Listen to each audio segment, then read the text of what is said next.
Listen, let's be clear. Are y'all listening? Are you listening? Are you listening? We're going to clear this thing up for folks. Get it together. Y'all paying attention? You better be listening. Hola. Hello, how are you? I am well. How are you? Doing pretty good. Good. I'm coping after last night. So last night had everybody in deep prayer. Let me tell you. Mm, I saw some of the funniest memes I think I've ever seen in my life. Mm-hmm. I think one of them that really shook me was, "Would you shut up, man?" That tickled me. And you second, so you come next. That I looked like, did he just say that? Like out loud. And would you quit yapping? Oh, then gave the hand gesture. Right. Like a little dog. Like straight out the hood. I said, look, I said, wait. Last night was rough. So that was probably the most unpresidential thing I have ever seen in my entire life. And you know, they say keep living, but I pray that I never see anything like that again. Yeah, my grandma used to say keep a living. And I was thinking, ooh, we Jesus, this is rough living right here. Right. And you know, I think the part, in all seriousness, that is so problematic is that we never even got to go deep into the issues on either side. Oh, I didn't hear an issue, period. Period with a D and a T. I heard no issues last night. All I saw was ill behavior. Yes. On both sides. And you know, with us being political science majors, we studied this for 4 years. Exactly. So we literally have degrees in politics. And I have never been so, number one, embarrassed. Number two, seeing such foolery on the television set. Like I had to turn it off, come back to it, pray about it, and come back. It was bad. It really was.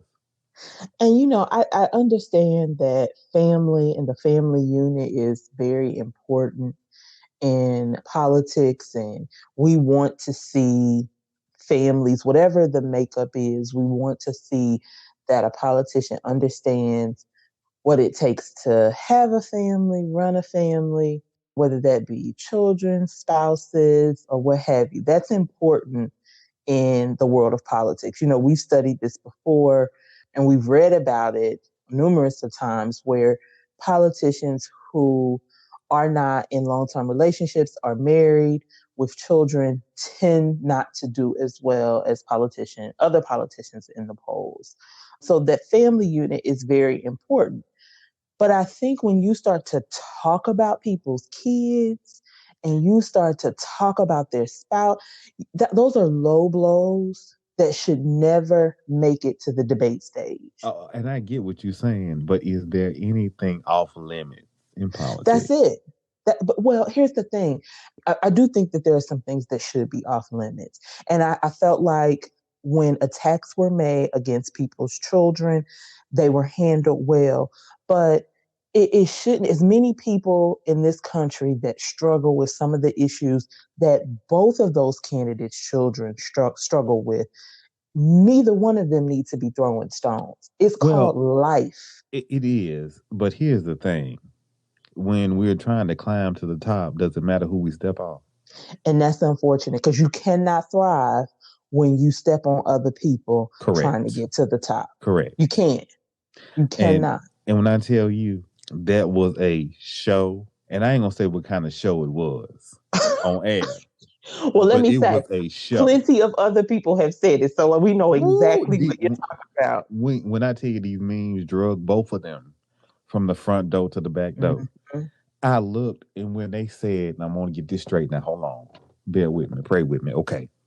So one of the commentators said this was a train wreck, a dumpster fire. And what else? What else did he say? He said, like, inside of a dumpster fire, on a train wreck, something along those lines. It just went from bad to worse. And that's the thing. And I could not agree more. Absolutely. With that description. I mean, it was so fitting. I think they started with it was a hot mess in a dumpster fire on a train wreck. Yes. And these are absolutely the two people who are representing the U.S. But you know what it tells me? The two sides show truly how America is right now. Divided, undecided, tumultuous, and unsettled. And it all is very, very disturbing because I couldn't hear one issue last night. Not at all. Without I mean, it was entertaining. Don't get me wrong. Like, I was severely entertained by it. But on the flip side, I'm thinking, these are our two options. Right. Bad and worse. Couldn't get no worse. Couldn't ask for no worse if you prayed for it.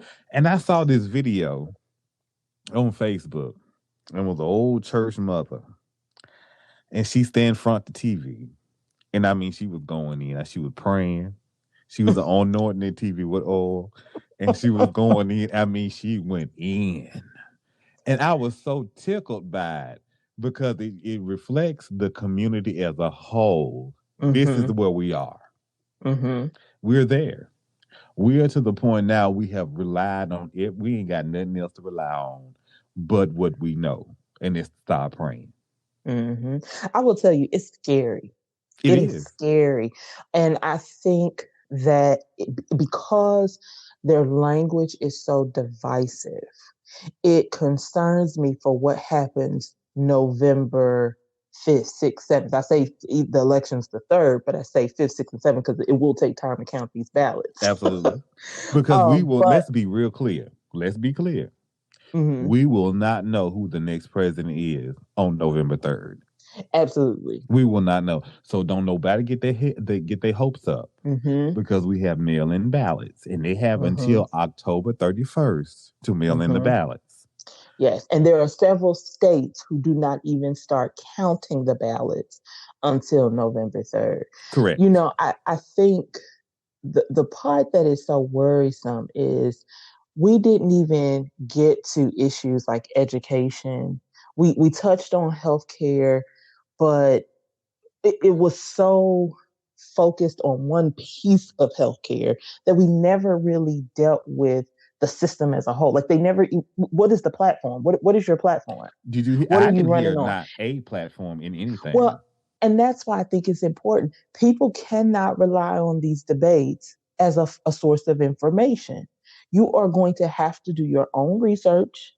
You will have to listen to other media outlets. You will have to go to their websites directly. You'll have to go to places like vote.org and learn and read for yourself. You will not be able to depend on the debate as a source of information, accurate information, for making a decision on which candidate to vote for. Correct. And it was nothing but mudslinging. Nobody made a point.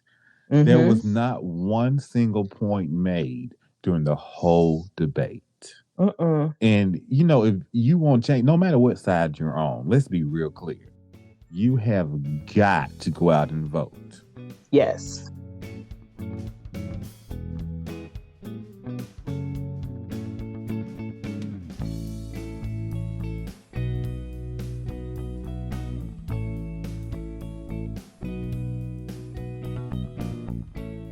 Until you go out and vote, no changes will be made. And people say, you know, I feel like my vote don't count. Okay, so if 100,000 of you say that, that's a whole state that your candidate has lost. And people don't understand. No vote is a vote. So absolutely. No vote is a vote for the party that you're not looking for to be in office. And it really doesn't matter where you fall on the party lines because I don't fall within any of them. But let's be clear. It's all a show. And we ain't going to talk about what kind of show it is, but it's a show. Because that debate was embarrassing. The other thing to remember is your local politics. making sure you're aware of the Senate seats, the council seats, the congressional seats, making sure you are aware of the individuals, the attorney generals that are running, the judges in your area. Make sure you are aware of who the candidates are. Some people vote straight ticket, some people select, some people, pick a name at random. Some people even write in candidates. Just be aware. Be aware as to who you're voting for. If there are issues on the ballot, make sure you're aware of what those issues are. Do some digging. Go to your state website, go to the candidates' websites, and actually read it for yourself. This is a critical election. Very critical. So folks Very need critical. to get out there and read and share. If you find something, don't be afraid to share it with your network, share it with your friends and your family. Because, like I said, come mid November, things could be very different if folks go out there and vote. And pay attention. Pay attention to what's going on. Don't believe things for face value. Yep. Do your research. Because one commercial may show you one candidate in an angelic light, and then the next commercial shows the same another candidate in the exact same light. So who are you to believe? And if you stick to the facts are you have a constitutional right to vote. Mm-hmm. As long as you're a citizen of the US, you can go vote if you have no restrictions. Go vote because November 3rd is critical. Mm-hmm. And it doesn't really matter what side of the parties you lean on. It is very critical that we go out and vote because everyone thinks that their vote doesn't count. But at some point, you got to realize that we can make a difference. And making the difference is letting your voice be heard. And I think that's the problem with a lot of people in the American society is like, oh, if I go vote, it doesn't matter. My vote doesn't count. Nothing will change. But how do you know that? Mm-hmm. Because we've never tested the system enough to make a change. Mm-hmm. And this 2020 has been an unprecedented year. We have had a pandemic, something we hadn't seen since 1918. There's no playbook for this. We've had social distancing. We've had record number of divorces. We've had a baby boom because, I mean, let's be realistic. What else is there to do during the pandemic? Right. Eat and have babies. That's it. That's it. So, Pick up a book. Something. No, pick up a ballot. How about that? Yes. Pick up a ballot up. Pick a ballot up. Listen. Now, if you want to mail it in, mail that bad boy in. If you want to go vote, go vote. Whatever you want to do, do it, but make sure your voice is heard. And if you are going to the polls, be prepared. Be prepared to wait. Be prepared to stand in line. They have even recommended things like taking a portable chair, bringing water, bringing snacks, because the lines could be very long in your area. So you need to be prepared. Have your phone charged. Just be prepared. Right. And the longer the line, the better it is. Because that means the longer the line, the more people who feel like that their voice needs to be heard. Mm-hmm. And that is the biggest thing. Do not waste the liberties that we have. Mm-hmm. We have a right in the United States of America to go and vote and let our vote be heard. Mm-hmm. And it doesn't matter what side of the street you walk on, your voice needs to be heard. Mm-hmm. And I think we always lean on, we don't like change and, it doesn't matter. I don't matter. You matter. Everyone matters. And your voice matters. If you have not registered to vote, you still have time. You should go and register to vote. If you have registered to vote, you need to check your status to make sure that you are registered to vote. If you have not requested a ballot and you are on the fence, like, oh, maybe something has changed, you don't want to stand in line, request your ballot. If you request your ballot and you do not receive it, make sure you keep your receipt and you jot down the number that they provide you when you requested the ballot so that you can track where it is. Exactly. Because even if you receive your ballot after November 3rd, it still will be counted because you have the right to vote. All right, Adrian, I think, you know what? I think that we did preach a word to the folks today. All right. Good conversation. Mm-hmm. And we want to hear how you're thriving. Right. So let us know. Let us know. What's your definition for success? What does it take for you to thrive? What has been your experience? We want to hear that from you. So share it with us so that we can learn from your experiences and other people, some of our other listeners and thrivers can learn as well. Right. And look us up on Instagram, Facebook, and send us emails. Because we do want to hear your success stories. And, we also want to hear those things that you may be struggling with because, we may be young, but we've been through a whole lot of trials and tribulations that we can tell you how to overcome some of these humps. I'm just telling you.